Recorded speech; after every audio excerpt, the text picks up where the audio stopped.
राजा को इस तरह मिला मृत्यु के भय से छुटकारा। राजा परीक्षित को सर्प ने डस लिया था।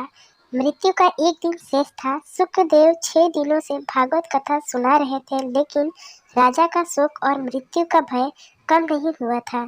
शुक्रदेव ने राजा को एक कथा सुनाई। एक राजा जंगल में शिकार खेलने गया और रास्ता भटक गया। थोड़ी दूर चलने पर उसे एक झोपड़ी नजर आई।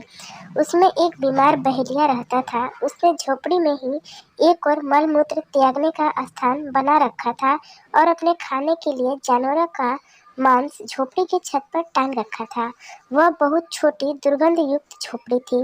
राजा ने विवस्त्र बहेलिया से झोपड़ी में रात भर ठहरा लेने की प्रार्थना की।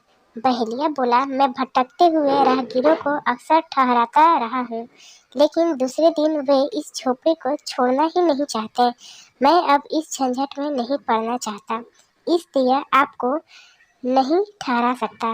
राजा ने उसे वचन दिया कि वह ऐसा नहीं करेगा, किंतु सुबह उठते उठते उस झोपड़ी की गंध में राजा ऐसा रच बस गया कि वह वहीं रहने की बात सोचने लगा। इस पर उसका बहेलिया से कलह भी हुआ। यह कथा सुनाकर शुक्रदेव ने परीक्षित से पूछा, क्या उस राजा के लिए यह झंझट उचित था? परीक्षित ने कहा, वह तो बड़ा मूर्ख था, जो राजकाज भूल कर दिए हुए वचन को तोड़ते हुए अधिक समय तक इस झोपड़ी में रहना चाहता था। आखिर वह राजा कौन था?